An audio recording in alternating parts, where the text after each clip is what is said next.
Жақсы, ассалаумағалейкум, қайырлы күн достар, қалайсыздар?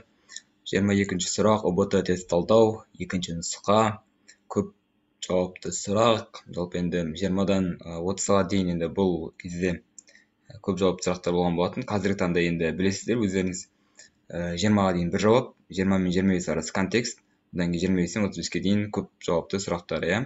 Қазіргі ұбт форматында. Мазмұнына қарай карталар бөлінеді дейді.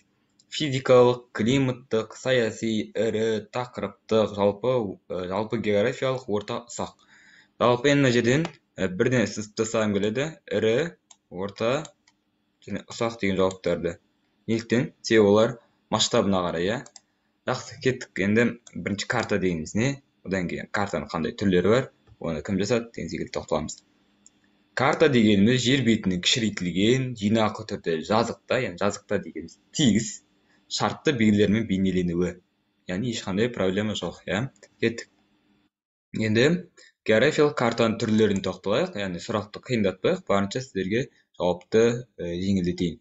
Жалпы географиялық карта қамту аумағына қарай, яғни үш түрге бөлеміз. Дүниежүзілік, яғни дүниежүзілік дегеніміз бүкіл материгі де бар, мұхиты да бар, иә. Одан кейін құрлықтық дегеніміз мысалға Африка материгінің жеке ғана картасы тұрады. Одан кейін жеке елдер карталары, енді бұл түсінікті. Қазақстанның физикалық картасы мысалға, иә, мысал келтірейік. Одан кейін кеттік. Сұрақта келгендей мазмұнына қарай деп сұрапты бізде мына 22-ші сұрақ. Мазмұнына қарай жалпы географиялық, яғни жалпы географиялық деген ол бізде қандай? Ішінде өсімдік кездеседі, тау кездеседі. Өсімдік дегенде, то есть тау, өзен, мұхит, яғни кез келген нысан жалпыға түсінікті болып тұрады. Ал тақырыптық дегеніміз, одан кейін екінші түрі тақырыптық. Тақырыптық дегеніміз ол бір ғана тақырыпқа негізделеді. Мысалға, мемлекеттер, дүниежүзілік саяси картасы бар, тақырыбы бар, саяси карта. Ол бізде тек қана елдер тұрады. Яғни елдер, сосын астаналар тұрады. Шекаралар бейнеленіп тұрады. Ол жерде сіз ешқандай айта алмайсыз, мына жерде мынандай тау орналасқан деп. Себебі ол жерде тек мемлекеттің шекаралары, мемлекеттің өзі ғана тұр да. Түсінікті ме? Ал мына жалпы географиялықта тау, өзен бүкіл тұрады, бірақ ол жерде мемлекеттердің шекараласы сызылмайды. Неліктен? Себебі ол общий, яғни кең ауқымды қамтиды. Одан кейін техникалық және құжат дейді. Енді жақсы, бұл екеуі соңғы уақытта бұл екеуі мүлдем келмейді. Демек, мына жерден жауаптан тауып тастайық. Тақырыптық ол бізде Е жауабында тұр. Е жауабында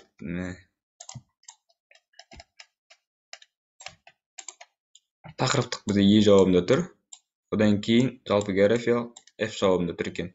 Енді мына орта, ұсақ, ірі дегеніміз ол біздің міне масштабына қарай деп айттым ғой жаңа.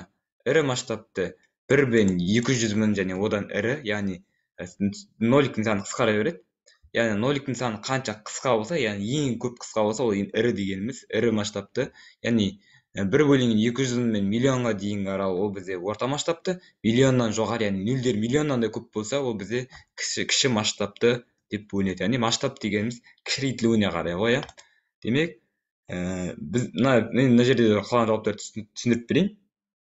Физикалық ол бізде тақырыптық негізде алып қарастырамыз. Климаттық тоже тақырыптық, саяси ол тоже тақырыптық. Яғни тақырыптық картаның ішінде бөлген, тағы мысалы қараңыздар, тақырыптық өз алдына тағы да бөліне береді. Ал мазмұнына қарай карталар екіге бөлінеді. Ана осылай көрсеткенімізде тақырып және жалпы географиялық, тақырыптың өзі бөлініп кете береді. Топырақ, саяси, халық, көші-қон деген секілді болады, иә. Сұрақ түсінікті болар.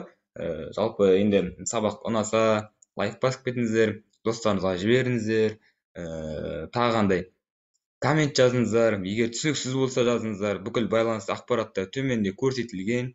Жалпы осындай дүниемен өзгелермен бөлісіңдер, себебі білім бөлісу арқылы көбеймек. Яғни дәл осылай өзіңіз ғана дайындалмай, өзіңіздің қасыңызда достарыңызға да сәл пайданы істейсің.